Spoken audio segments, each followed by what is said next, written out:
Todo lo que se hace de la culpa no te satisface. Si sirves a Dios por culpa, ese servicio no tiene sentido para el Señor.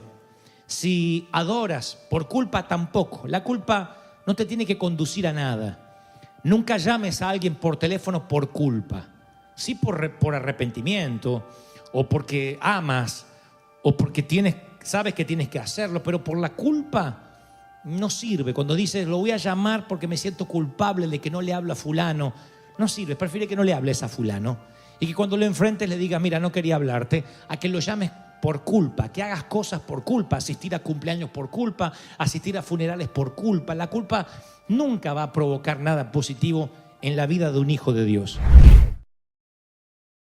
Qué bien pude haber sentido que la canción de José Luis Rodríguez, Culpable soy yo, me la habían dedicado a mí. Fue el día que me levanté con el peor dolor de cabeza de toda mi vida. Yo sentía náuseas, el cerebro se me partía en cuatro. Yo podía sentir que se me partía en cuatro pedazos, así. Sentía como que tenía como duendes, gnomos caminando dentro de la cabeza. Yo pensé que era jaqueca, después me enteré que se le llama resaca o cruda en algunos países. Cuando me desperté al día siguiente, 17 años tenía cumplidos, tenía una cabeza punzante, una madre furiosa y un fuerte sentimiento de culpa. Fue la primera vez que supe lo que es culpable soy yo. Sentir la culpa. Yo estaba cara a cara con una versión de mí mismo que hasta ese entonces yo no había conocido. No sabía que yo podía hacer una cosa así. Jamás, obviamente, volví a tomar de más. Nunca jamás tuve un episodio de esos. Fue a los 17 años mi debut y despedida, gracias a Dios, con el alcohol. Y mis padres estaban muy enojados. Pero más que el enojo, más que lo que mi madre me pudo decir, yo sentí una culpa atroz. Y creo que cuando uno conoce de sí mismo una versión fea, por ejemplo, vamos a suponer que no fue el alcohol lo que te sucedió, sino que te enojaste, que explotaste, que dijiste palabrotas, palabras soeces en el tránsito a tus hijos. Una vez se dice, ¿qué dije? Sale una parte oscura que todos tenemos, sale a la luz. Uno pensó que estaba muerta esa parte. Explotamos y decimos, qué feo es lo que salió de mí. No me gusta en la persona en la cual me acabo de convertir. También puede ser algo lujurioso, un pensamiento, un deseo que no puedes controlar. No sé, la aventura de una noche, te echaste al bolsillo algo que no era tuyo, te quedaste con un vuelto de una equivocación de una empleada y dijiste, bueno, lo tomo como una bendición. O tal vez tu culpa no es el resultado de un momento de tu vida, sino de una época de tu vida. A veces la culpa o el remordimiento es por toda una época, décadas, o 5 años, o no sé, tu vida matrimonial o tu vida de noviazgo. Echaste a perder tu carrera, abandonaste el ministerio, fallaste como padre o madre cuando eran chiquitos tus hijos y ahora que son grandes intentas remediar como abuelo lo que no pudiste hacer como papá y siempre cargas con la culpa. Entonces eres un abuelo culposo en lugar de un abuelo que sabe apapachar, chiquear y mimar a sus nietos. Todo lo que se hace de la culpa no te satisface. Si sirves a Dios por culpa, ese servicio no tiene sentido para el Señor. Si adoras por culpa, tampoco. La culpa no te tiene que conducir a nada. Nunca llames a alguien por teléfono por culpa. Sí por arrepentimiento, o porque amas, o porque sabes que tienes que hacerlo, pero por la culpa no sirve. Cuando dices, lo voy a llamar porque me siento culpable de que no le habla a fulano, no sirve. Prefiere que no le hables a fulano y que cuando lo enfrentes le digas, mira, no quería hablarte, a que lo llames por culpa, que hagas cosas por culpa, asistir a cumpleaños por culpa, asistir a funerales por culpa. La culpa nunca va a provocar nada positivo en la vida de un hijo de Dios. Entonces, este mensaje en primer lugar va dirigido a aquellos, tal vez han tenido un incidente, como yo a los 17, después tuve muchos más, no con el alcohol, pero sí otros que me llenaron de culpa, reacciones, momentos en que me comporté como un patán, en que fui un maleducado. Y yo recuerdo la culpa que después tuve. Fui a pedir perdón, por supuesto, pero yo hubiese querido retroceder la cinta y borrar lo que ocurrió, que nunca hubiese pasado. Y creo que uno tiene esos momentos en la vida donde después va arrastrando el pesar de por qué no dije, por qué me callé, por qué hablé, por qué levanté la voz, por qué levanté la mano en el peor de los casos, por qué insulté, por qué pensé.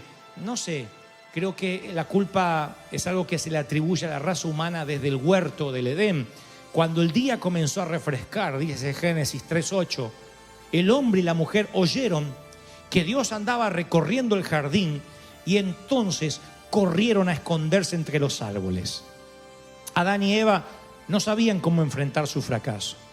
Antes del fruto prohibido ellos andaban desnudos y no sabían que estaban de ese modo, no se avergonzaban, no tenían conciencia de la desnudez.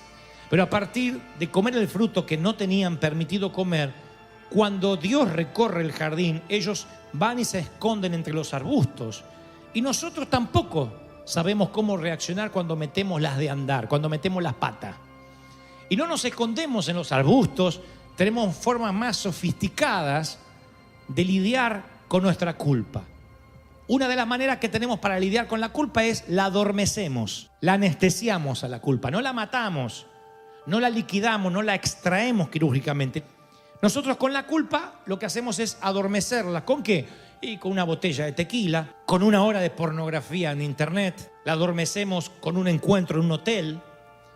Y aparentemente en el happy hour parece que la culpa desaparece, pero reaparece cuando regresamos a casa. Tenemos una hora de felicidad, o lo que creemos es una pseudo felicidad. Nos permitimos cosas, un desliz, una metida de pata, y después sentimos una culpa atroz. Hay gente que vive así, tratando de adormecer la culpa. Y cada vez que trata de anestesiar la culpa, se mete en un lío peor. Y va por la vida tratando de anestesiar lo que debería enfrentar. Es que eso lo traemos, insisto, desde el huerto. Escondernos en los arbustos o tras las mentiras. Otros la niegan, la negamos. Decimos, no, eso no ocurrió. Pretendemos que nunca tropezamos. Ingeniamos un plan y cubrimos la mala decisión. Y entonces una mentira lleva a otra mentira. Y luego tenemos que ajustar la segunda historia para que se ajuste con la primera. Y pensamos, ¿cómo hago para prolongar la farsa el mayor tiempo que pueda? Sabemos que nos van a descubrir. Sabemos que tarde o temprano todo saldrá a la luz, pero creemos que es un día más de victoria si podemos extender la farsa, no enfrentar la culpa, negar, aquí no ha pasado nada. No quiero pensar en eso. Ahora voy a adorar, a servir al Señor. No hablaremos de eso. Y tampoco el negar hace que la culpa desaparezca, aparecerá allí, saldrá a la superficie tarde o temprano. Otros las minimizan. Minimizar significa, bueno, tampoco es que pequé, Dante, me extravié. Bueno, me dejé llevar por un momento. Bueno, me desvié un poquito, tropecé. Otros la entierran. Escondemos la culpa debajo de un montón de trabajo y de un calendario de actividades. Y mientras más ocupados estamos, menos tiempo nos queda para pasarlo con la persona que más detestamos, con nosotros mismos. Evitamos encontrarnos al espejo porque tenemos culpa. Y entonces hay gente que no puede estar nunca sola. Sospechen de aquel que todo el tiempo necesita ruido, que todo el tiempo necesita ponerse música o estar en fiestas o con gente o que le hablen y que le teme a la soledad. Porque aquella persona que no puede quedarse en silencio consigo mismo, lo más probable es que haya una culpa enterrada y no quiere encontrarse con el propio cadáver que dejó allí hace años o hace meses. Otros, la más común, la castigamos a la culpa. Usamos reglas y hacemos listas largas de cosas por hacer y la disfrazamos de santa doctrina. Son generalmente reglas dolorosas. Ora más, estudia más, ofrenda más. Mira cómo te viste, mira cómo te peinas, mira cómo hablas. Y nos llenan de reglas para evitar la culpa. Por eso hay tantas iglesias legalistas que crecen tanto. Cuando vean a alguien legalista, por lo general quiere equilibrar su balanza de culpa. Tiene tanta culpa por todo lo que piensa durante todo el día que necesita juzgar a otros para de alguna forma sentir que está equilibrando el ecosistema espiritual. Cuando a la culpa la castigamos, de así que nos transformamos en gente religiosa, en gente castigadora, que nos autoflagelamos y flagelamos al resto. Otros evitan mencionarla, no la sacamos a colación nunca, no le digas esto a la familia, mucho menos al pastor. Mantente lo más superficial y playo que puedas y ora para que el monstruo de la laguna de la culpa se mantenga en lo profundo. Y ahí se generan las iglesias superficiales. Esas iglesias que también son puro griterío, puro grita y no hay esencia. No pueden tener un momento de relax, le tienen miedo a los silencios. Y si en una iglesia no hay momentos de silencio, ¿cómo Dios nos va a hablar? Es el tiempo que necesitamos para que la palabra penetre en lo más profundo de nuestro ser. Así que no sirve tampoco evitar mencionarla. Otros la desvían a la culpa. La desviamos atacando a nuestros hijos en explosiones de carácter, nos desquitamos con nuestro cónyuge, le gritamos a los empleados si somos empleadores o le gritamos al conductor del otro carril. Y esa es una forma también de no sé si somatizar o tal vez quitarnos de encima la culpa. Es una forma que tenemos de creer que esa es una terapia. Gritamos, decimos ya me desahogué y la culpa será menos. No, la culpa seguirá estando allí.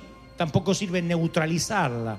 Decir, bueno, nunca más cometeré un error, voy a crear la familia perfecta, voy a ser un cristiano perfecto, me voy a mantener en control. Porque ahí otra vez compensamos nuestro error no tolerando los deslices ni las metidas de pata de otros. Así que tampoco hay que neutralizarla, es decir, nunca más voy a cometer un error porque tú no sabes si vas a volver a cometer otro error. El que se cree firme, mire que no caiga. Lo dijo el apóstol. Aquel que dice, a mí eso nunca me va a pasar. Esta vez es una loca que los maridos la dejan. Y un día te dejan. O la dejan a tu hija. O un día sucede que le destrozan el corazón a tu hijo. O tu hijo deja embarazada a otra. Dios no lo permita. Son todas hipótesis de las más horribles que puedo esgrimir hoy. Pero quiero hacerte esta terapia de shock para que primero vayas hasta lo peor y luego regreses. Tu hijo viene y te dice, mami, embaracé a mi novia y no la amo. Solamente me la quise llevar a la cama. Y tú dices, pero ¿cómo? Si estabas en el tránsito y en la escuela dominical y escuchaste a nuestro pastor. Y te agarra una culpa. Entonces, ¿qué vas a hacer con esa culpa? Si la neutralizas, si dices, no, esto se va a tapar, esto no va a volver a ocurrir, vas a luchar contra gigantes que tarde o temprano tienes que enfrentar. Así que Adán y Eva se escondieron detrás de hojas de higuera, arbustos y mentiras, y nada ha cambiado desde entonces. Así somos. Cuando no tienes la culpa resuelta, te sometes a la ley para tratar de compensar lo que hiciste, pero la culpa no resuelta te va a transformar en un cristiano infeliz, agotado, estresado y preocupado. David escribió, el salmista, mientras me negué a confesar mi pecado, mi cuerpo se consumió y gemía todo el día. Día y noche tu mano de disciplina pesaba sobre mí y mi fuerza se evaporó como agua al calor del verano. David escribe cómo la culpa succiona la vida de nuestro alma. Y si seguimos leyendo vamos a ver cómo David habla de que la gracia restaura el oxígeno del alma. Entonces yo necesito que me prestes mucha atención, porque yo no soy un liberalista loco ni loca, menos mal. Yo no soy un libertino. No soy un hombre que dice, bueno, acá podemos hacer cualquier cosa porque somos una iglesia que amamos la gracia. No. Dios detesta el pecado. Pero parece que nos olvidamos que ama al pecador. Con todo lo que eso significa, Dios ama al pecador. Dios ama al pecador, lo ama. ¿Qué significa que lo ama? Que lo ama. Que le tiene paciencia. Nosotros somos los que no amamos a los pecadores. Y eso nos pasa en las puertas de la gracia. Agradecemos que el Señor nos miró a nosotros indignos, que no merecíamos estar aquí. Y luego nos ponemos en la puerta de la iglesia a administrar quién puede entrar y quién no puede entrar. Y entonces le decimos a los enfermos que se aseguren de estar sanos antes de entrar a este hospital. Y perdemos el motivo, la misión de que éramos un hospital para las almas. Pablo era el que más razones tenía para sentir el peso de la culpa. Él había orquestado la muerte de muchos cristianos. Había sido el autor intelectual de la muerte de muchos cristianos. Era la versión antigua de un terrorista. Entraba a las casas, los arrastraba y los llevaba a la cárcel y si era necesario derramaba sangre. Era un legalista además hasta la médula, Pablo. Si hay alguien que tenía diplomas religiosos en la pared, era Pablo, pero también sangre en las manos. ¿Y de qué te sirve tener diplomas de lo que has logrado si tienes sangre inocente en tus manos? ¿Cómo mirará Dios ese cuadro? ¿Qué pesará más Dios? ¿Qué dirá Dios? Bueno, es un chismoso, es un legalista, ataca a todo el mundo, pero cumple la ley. Y si cumple la ley, es santo. ¿Mirará Dios así? ¿O será que Dios, camino a Damasco, lo tiene que voltear de donde va, aparecerse en el camino y decirle, ¿por qué me persigues? Y en ese trayecto camino a Damasco, allí Saulo deja de ver. Una vez que vio a Jesús, ya no vio más nada. Ya no pudo ver el valor de sus diplomas, ya no pudo ver sus méritos, ni el valor de sus buenas obras. No pudo ver las razones para alardear de más nada. Quedó ciego y se convierte en el máximo poeta de la gracia. ¿Qué hizo Pablo? No enterró la culpa, no la adormeció, no la escondió, no la negó, no la castigó. Se la entregó a Jesús y punto. Le entregó la culpa, la rindió ante Jesús. Ay, ¿por qué nos cuesta tanto hacer eso? Entregarle la culpa a Jesús. Decir, yo soy un fraude, yo sin Jesús no sirvo, sin la gracia soy un desastre. Van a encontrar poca gente con falsa humildad, sí. Ay, yo no soy nada ante el Señor. Saca la lengua bífida. Pero que tengan humildad real y que digan, yo sin la gracia no valgo nada.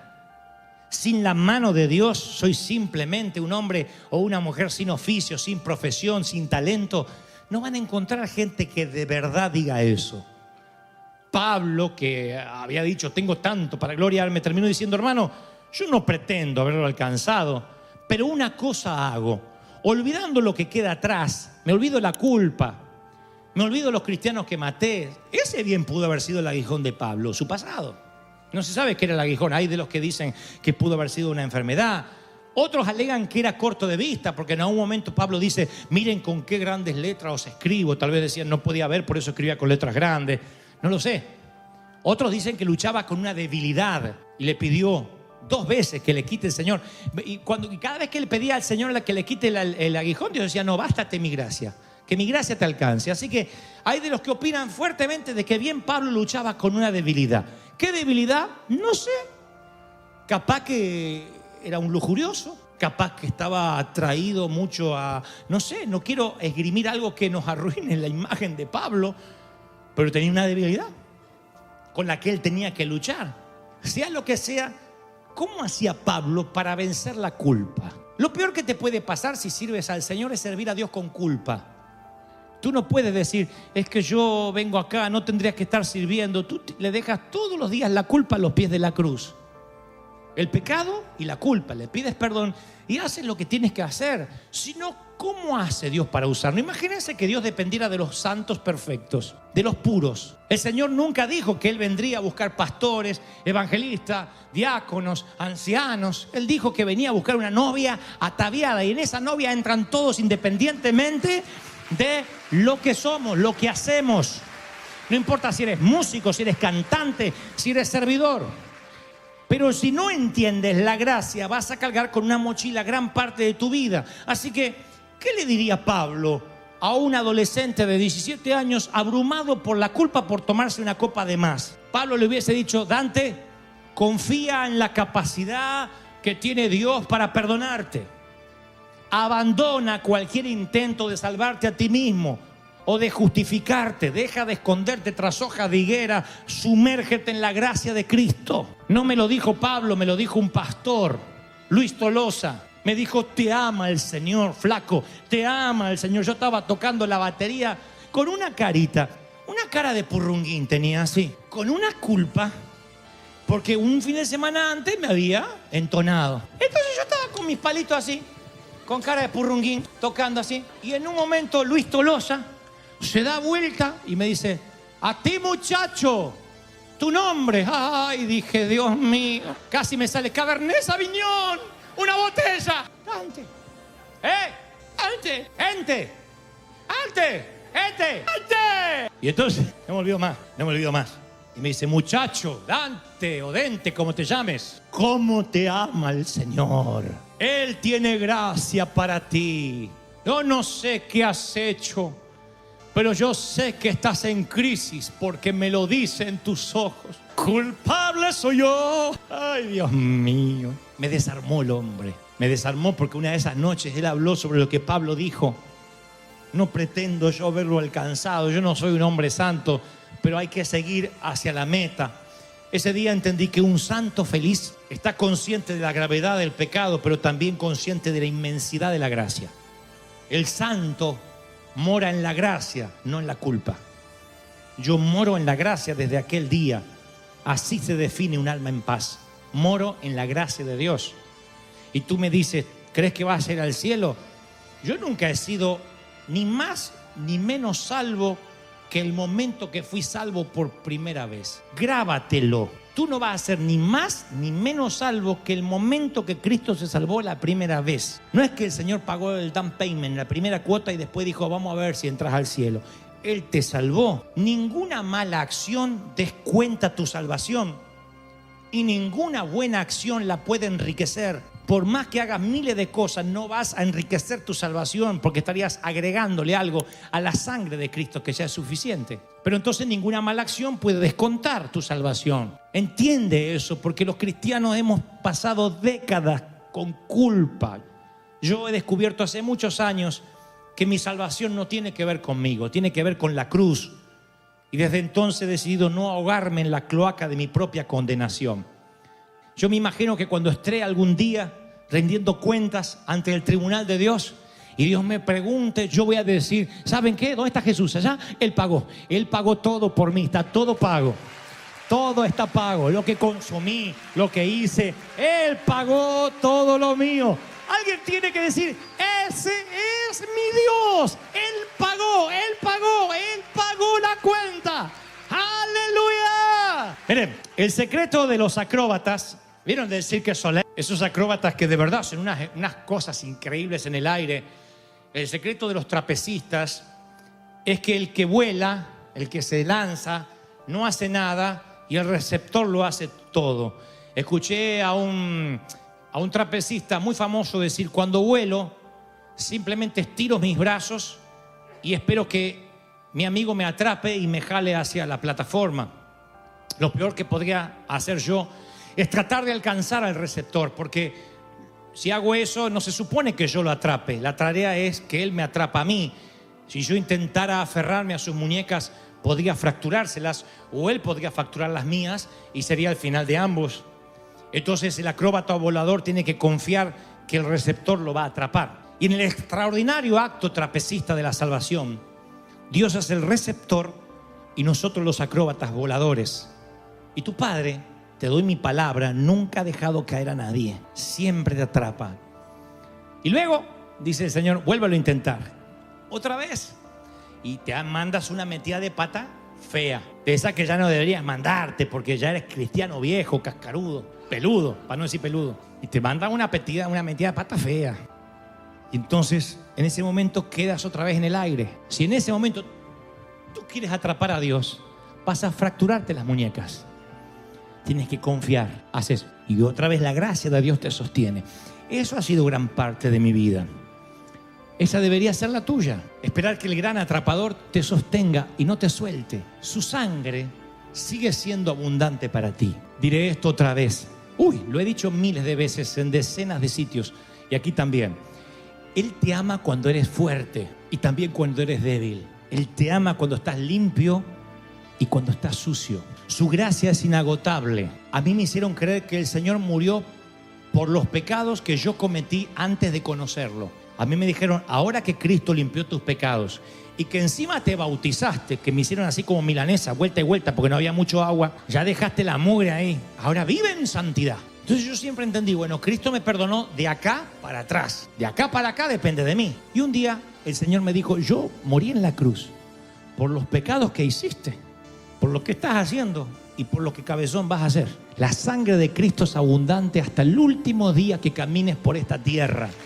No te olvides. Están recibiendo esa gracia liberadora.